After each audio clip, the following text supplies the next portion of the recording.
Olá pessoal, tudo bem? Vamos para mais uma aula sobre Código Penal Militar. Hoje nós iniciaremos aquela segunda parte, né? Nós tivemos 3 aulas sobre a aplicação da Lei Penal Militar e hoje nós entraremos num outro tópico, que trata-se do crime, por isso que está do crime, parte 1, Código Penal Militar, tá?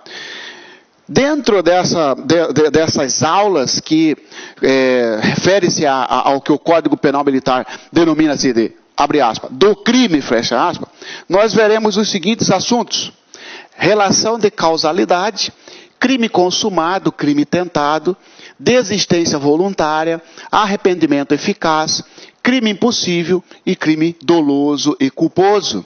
Tá certo?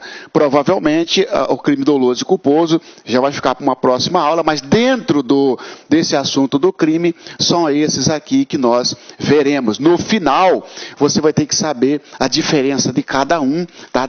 Do jeito que perguntar para você, tá bom? Vamos iniciar então com a relação de causalidade. Relação de causalidade, o que é? É o vínculo formado entre a conduta e o resultado. É o vínculo formado entre a conduta e o resultado. Só para você ter uma ideia, veja bem, ó. Só para você situar nisso aqui, ó. O que é um fato típico? Né? Nós falaremos ainda, né, que crime caracteriza-se pelo fato típico, ilícito e culpável. Né? O que é um crime, pela teoria tripartida? O crime é um fato típico, ilícito e culpável. O que é o fato típico? Vou pegar só o fato típico para você, para demonstrar como é importante essa situação da relação de causalidade. Quando se fala em fato típico, né? Elemento do fato típico, uma conduta, tem que ter uma conduta. Esta conduta, ela pode ser conduta dolosa ou culposa, tá certo? Conduta dolosa ou culposa. Além da conduta, tem o nexo causal entre a conduta e o resultado. Elementos do fato típico, conduta, resultado, nexo causal entre a conduta e o resultado. E, finalmente, a tipicidade. Tipicidade, ou seja, onde está previsto. Olha só veja isso aqui para você ver, tá? Fato típico. O que é um fato típico? Primeiro, o que é crime? É um fato típico, ilícito, que é a mesma coisa de antijurídico, e culpável. Mas o que é um fato típico? Fato típico, para ter fato típico, precisa de uma conduta. Conduta, seja ela uma ação ou seja ela uma omissão. Tá? Esta conduta, ela será dolosa ou culposa. Tá? Tem que ter o resultado, por exemplo, a morte. Resultado, óbito. E a tipicidade? Tipicidade é a mesma coisa que previsão legal. Onde está previsto isto como crime? Vou te dar um exemplo. Pega o homicídio, né? Um militar dá um tiro em outro militar dentro do quartel e mata a vítima.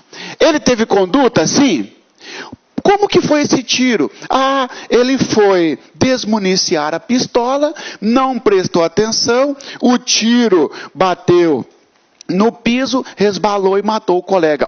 Então ele não teve o dolo de matar o colega dele, mas ele foi, no mínimo aí, agiu com falta de cuidado, né? Ou ele foi ali imperito, porque não soube manusear bem a pistola, tá certo? Ou ele foi imprudente, porque não observou os deveres de cuidado. E aí ele praticou, então, uma conduta culposa. E se ele quisesse matar mesmo, professor? Seria conduta dolosa, conduta culposa. Em razão desta conduta, gerou a morte, gerou o resultado. Esta ligação entre a conduta dele e o resultado é o que se chama de nexo causal. Ele morreu de quê? Ele morreu em razão do tiro. O resultado se deu em razão do tiro. O nexo é o liame entre a conduta e o resultado. Mas esse fato dele ter acertado o colega dele, né, de forma culposa, tem previsão legal como crime? Tem. Então é tipicidade. Onde entra a relação de causalidade? A relação de causalidade quer dizer o seguinte, ó. O resultado de um crime só pode ser imputado a quem lhe deu causa. Por exemplo, se esse amigo dele, se essa vítima, mesmo tendo levado o tiro, mas tivesse ingerido veneno minutos antes, e a perícia comprovasse que ela morreu de veneno, e não em razão do tiro, o militar que desferiu o tiro, ainda que de forma culposa, não poderia responder, não pode responder, então, pelo resultado morte. Por quê? Porque não há um nexo causal entre a conduta e o resultado. Mas ele não atirou, professor? Ele não acertou? Acertou.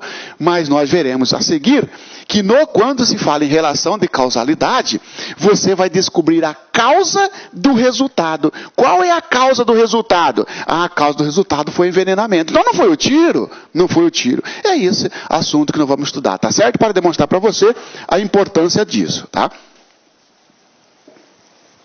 Muito bem, senhores. Então, vamos lá.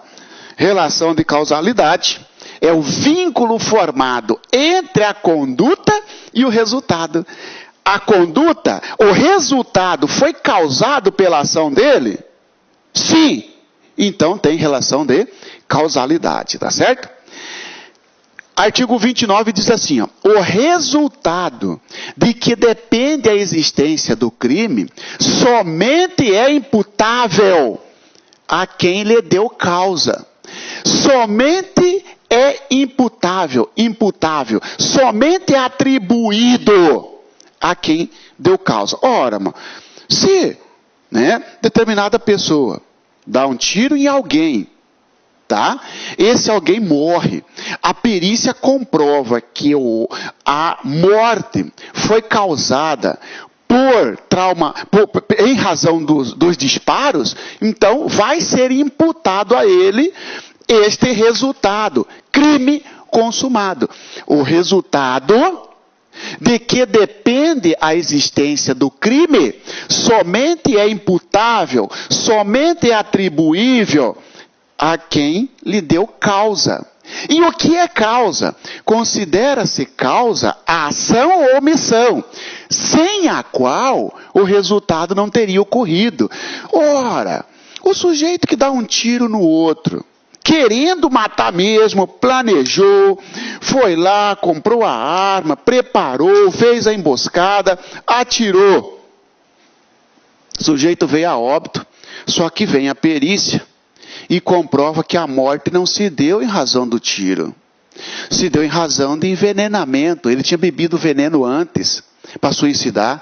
Opa! Considera-se causa a ação ou omissão, sem a qual o resultado não teria ocorrido. Pergunta-se, mesmo que ele não tivesse levado o tiro, ele morreria? Morreria. Morreria de veneno. Então o tiro não pode ser causa da morte. Ele vai responder sim, por tentativa de homicídio. Tá certo? Mas não por homicídio consumado. E a tentativa, a pena é menor. A pena é do homicídio consumado, mas diminuída de 1/3 a 2/3, tá certo? O que é causa? Considera-se causa a ação ou omissão, sem a qual o resultado não teria ocorrido. Sem a qual o resultado não teria ocorrido, tá? Imputação do resultado, então. Quem que responde pelo resultado? Quem responde pelo resultado é somente quem deu causa. Só pensar nesse exemplo. Sujeito que deu um tiro em alguém, pensando matar a vítima, mas a vítima ingeriu veneno minutos antes e morreu de veneno. Então não pode ser atribuído a morte ao agente, mesmo que ele tenha tido a intenção inicialmente de matar, mas o resultado não foi causado pela sua conduta. E a imputação do resultado, a responsabilidade pelo resultado de um crime, somente quem causou, somente quem deu causa, tá certo? Agora, como descobrir esta causa? Entra-se o processo hipotético de eliminação. Processo hipotético de eliminação. Eliminação. Como é que funciona isso? Acompanha comigo, pessoal. Vamos pegar o próprio resultado morte. Vamos pegar aqui, ó, o homicídio. Tá? Vamos pegar aqui a morte. Isto aqui caracteriza para nós o resultado. A morte, antes da morte o sujeito levou um tiro, tá certo? Antes de atirar, o agente passou em um bar e tomou uma cerveja, tá certo? Ele, para isso, teve que comprar a arma, tá certo? Para isso ele teve que comprar a arma. E aí, vamos parar por aí. Olha só. O que é causa da morte?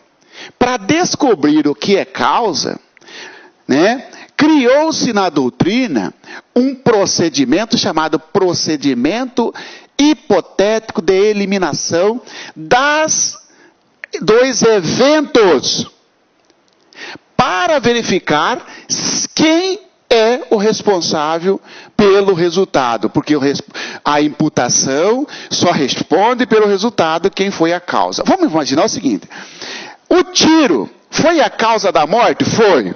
O tiro foi a causa da morte. Então você elimina o tiro. Se eu tirar o tiro, a morte ocorreria? Não. Opa, então, quando faz este procedimento hipotético, ó, retira-se a causa, retira-se o evento, retira-se a conduta e veja se vai alterar o resultado. Se não fosse o tiro, teria ocorrido o resultado morte? Não, porque a morte foi razão do tiro. Então tiro é causa. Tiro é causa. O fato de cerveja por si só influenciou? Não, até porque ele já tinha planejado. Ele já tinha planejado o sujeito, tomando ou não cerveja, ele daria o tiro. Tá certo? Nem adianta falar, mas foi para encorajar. Não. Ele planejou matar alguém, comprou a arma, coincidentemente passou e tomou uma cerveja, ou ainda que de forma intencional planejou, aí ele deu o tiro. Retira a cerveja. Mesmo assim, o resultado morte ocorreria? Ocorreria. Então, cerveja, o sujeito que vendeu a cerveja, o fato cerveja ali, ó, não é causa. Não é causa. Pode tirar fora, que não vai influenciar no resultado. Então significa que, imagina o seguinte, não podemos processar o cara que vendeu a cerveja para ele. Porque não está na relação de causalidade. Agora, quem atirou sim, porque se não fosse o tiro, não teria ocorrido a morte. Tomando ou não cerveja, ele daria o tiro.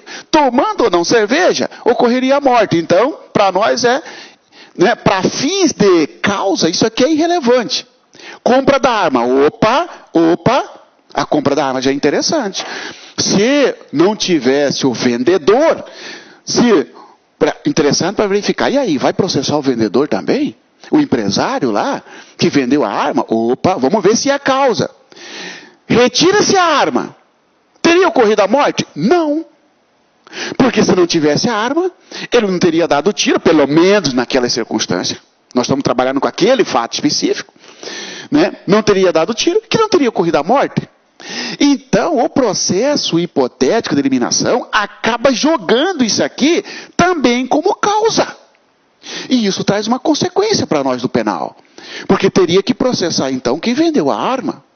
Sim, porque você comprou a arma, eu sou empresário, tá certo? Devidamente autorizado pela Polícia Federal e tudo mais, e você comprou a arma de mim, lá na minha empresa. Se eu não tivesse vendido a arma para você, você não teria tirado no sujeito. E nem vinha dizer, mas ele teria comprado do outro. Não, estamos analisando nessa situação, nessa linha de desdobramento aqui. Então, pelo processo hipotético de eliminação, acabaríamos incluindo aqui o vendedor da arma. Professor, e se fosse um vendedor? O senhor sabe que não pode vender arma se não tiver autorização da Polícia Federal. Quem vende pratica comércio ilegal de arma de fogo. Mesmo nesse sentido, por exemplo, professor, eu comprei a arma sua, você não é empresário, você vendeu uma arma. E eu fui e matei um cara. Mesmo assim, isso traz relevância? Traz. Agora é o seguinte, pessoal. O fato de, estando registrado ou não, traz a seguinte consequência. Causalidade, guarda essa palavra, causalidade psíquica. Causalidade psíquica. O que é isso? Para ser causa, ou para incluir um agente, ele tem que ter atuado com dolo ou culpa. Quando o empresário vendeu a arma para o sujeito que atirou em alguém que causou a morte, ele vendeu a arma especificamente, já visando que ele ia matar, o comprador ia matar a vítima? Não.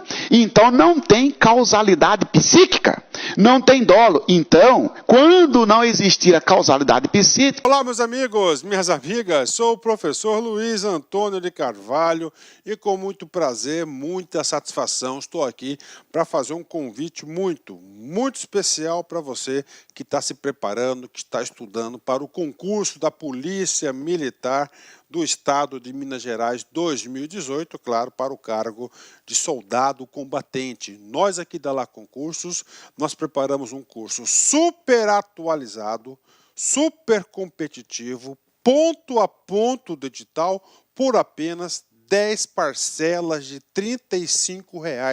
É isso mesmo, 10 parcelas de R$ 35 você vai ter esse super curso aqui na Lá Concurso. Esse vídeo que você assistiu é apenas um trecho, um pedacinho da aula, né, uma das aulas que nós temos para a galera. É uma aula demonstrativa para você conhecer a qualidade e a potência que são os nossos professores. Bacana, pessoal? Então espero vocês aqui na Lá Concursos. Um forte abraço, fique com Deus. Tchau, tchau. Clique lá.